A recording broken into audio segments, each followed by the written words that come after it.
It is summertime in the Lowcountry, South Carolina. Today, we're going to talk about the statistics in the market, bringing us current through the end of May, and also talk about this shifting market that's taking place. What do buyers and sellers need to do to be successful? So let's get after it.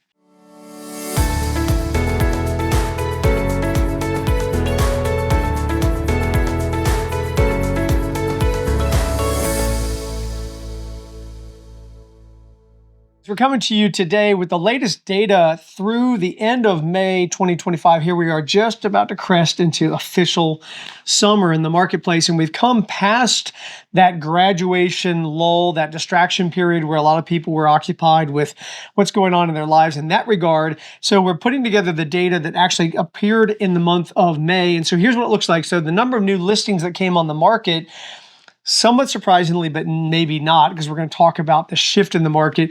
There's a 9% increase in the number of new listings that came on the market in May this year compared to May of last year. So just about 10% more.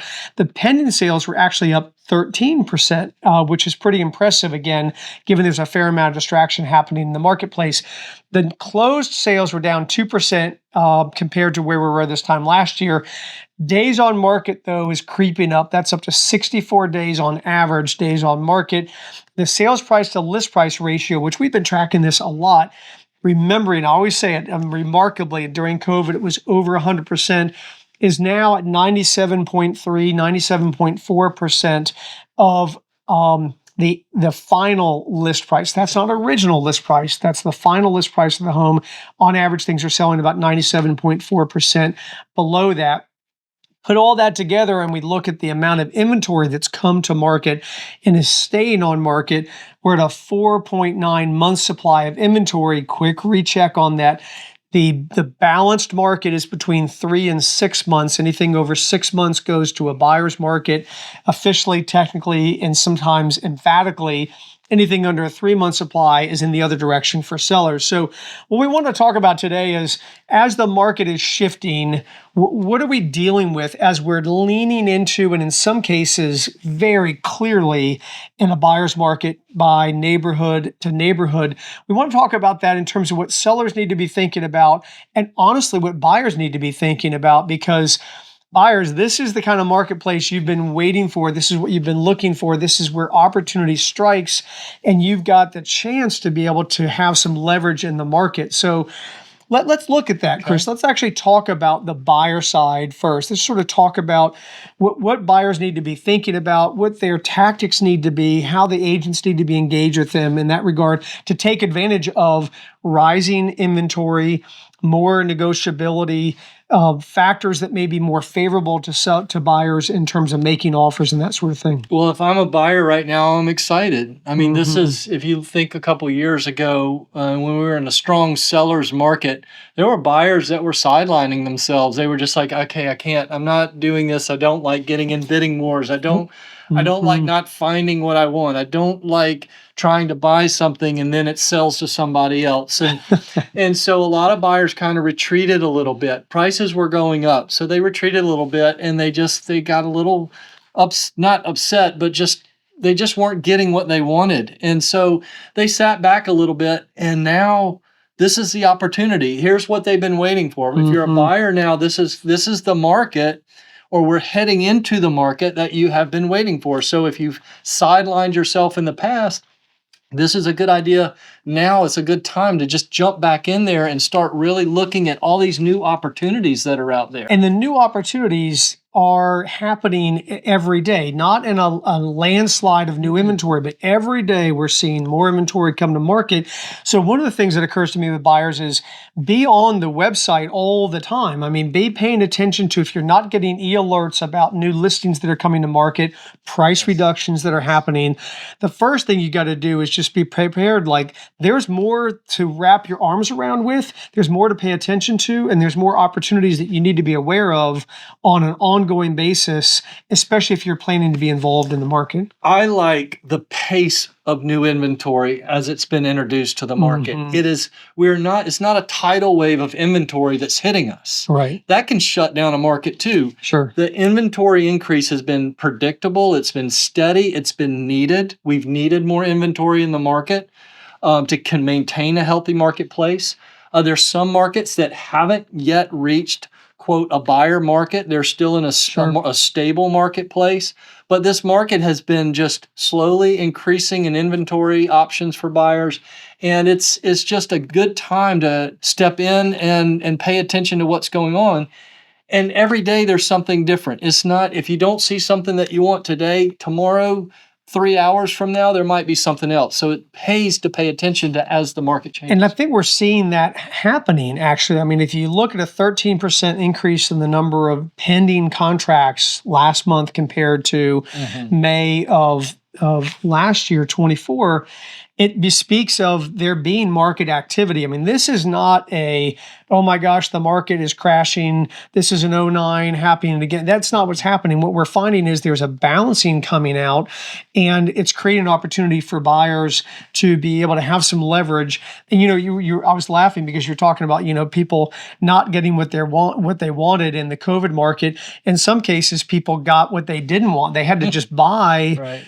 The house that they didn't really love, but they just felt like they needed to buy. So now's an opportunity for people to actually evaluate, compare properties, take some time, hopefully, and to be considerate, do some homework, due diligence, and go after what they're excited about, and find that they might, depending on market to market, they might find some sellers that are pretty negotiable, pretty open to a I think offer. Anytime you shift markets, anytime you're going from, let's say, a seller's market to a buyer's market, the buyers they're gonna learn, okay, this is how it's happening. It's kind of favors them a little bit. So that's easy. But how do sellers prepare for that? I mean, is this a bad time to be a seller? And the answer is no, it's not a bad time to be a seller. I mean, but it's the time to be a smart seller. Right. It's the time to be an educated seller, and it's not the time to be a speculative seller. Basically, speculative pricing, overpricing right now, that leads to stagnation. So Sure. I mean, it's Well, it's not a great strategy, right? And it being speculative basically suggests that you're expecting a buyer to pay more than really what the market's going to bear. And there's data demonstrating that maybe in some markets, we're starting to see some softening of values.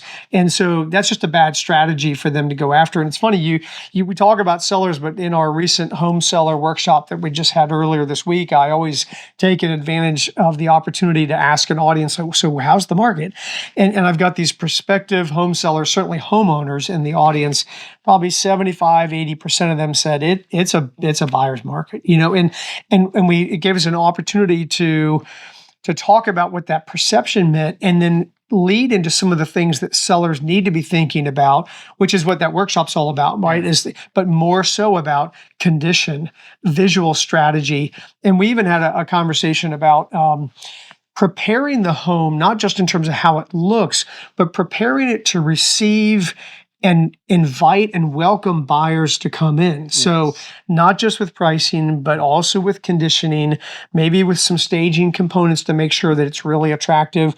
One of the attendees was talking about how they love it when they go into a house and there's a booklet of information. It's got the seller's disclosure there. It's got the survey there. It's got information about whatever may be pertinent to the house that a buyer may find to be compelling and informative. And these are some of the activities that we're starting to see come about in a shifting market, none of which really existed during that crazy COVID market. Right. I think sellers that are prepared, sellers that present their house in a good fashion right now, they come out ahead. And I love the idea of having some information there. I love the idea. We always try to really build our file up before we hit the market so that any questions that come from a buyer have an answer for immediately, have a document for the buyers that come in. Don't let there be a time gap between when they see the house and want some information, request some information, and you have it available for them. I think it's really important now more so than ever. And buyers love that, right? It makes sense. It shows that there's an organized, squared away seller present. And speaking about that too, we're finding that as buyers are not as interested in taking on a project, tackling projects up front, addressing issues up front makes a lot of sense for sellers. And sometimes you even go to the extent, well, what is that project of getting a pre-sale home inspection? We're seeing what we're seeing is that in some cases, buyers, because they realize maybe there's a little bit more control there, if they get a bad home inspection report, they get jittery. Like, well, wait a minute, I had some other options and I wasn't really planning on this project, that project, etc. I kind of need to think about that. A seller, a super proactive seller, might want to think about finding out what a general home inspection might discover on their home, and then have the opportunity with that knowledge as power to prepare for that moving forward before they even go to market. Sure.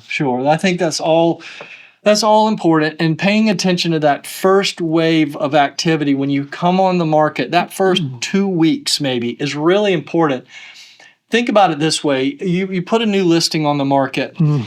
You've got buyers and agents that have been maybe waiting for this particular piece of inventory or this type of inventory. So they're the ones that are going to jump in that first week or two. Yeah, for sure. After you've been on the market, as this market changes, after you've been on the market for a couple weeks, and that doesn't seem like a long time, but think about it, you kind of cycled through that interest, that buyer pool that's already waiting for that piece of inventory. Yep. So if you don't have an offer by then, you really need to be conscious about what your next step is for the next wave, because the next wave of activity are going to be new buyers coming to market that just all of a sudden now what's for sale now. Yeah, for sure. So it changes. So it's really important to strategize with your agent and have a plan for maybe that first 2 weeks, and what to do after that, and what to do after that. As markets continue, they're not doing this now. The prices are still holding up fairly well in most places, but as market shifts, prices will start to soften. What you don't want to do as a seller is chase a market down while you're outside the market. Of course. If that makes sense. Yeah. You need to be in the market. You need to be listed at a price and be positioned where activities happen. And with that activity comes additional sometimes competition, right? So constantly paying attention to, you went to market, it's been a week or 2 weeks, then all of a sudden something else has come on the market. Did that piece of inventory undercut you, or are they helping you in some fashion? And so paying attention to that on a regular basis is something sellers really do, especially in some of these micro markets where there is a building inventory of homes that are for sale, that have been on the market for a while, that are experiencing price adjustments, etc.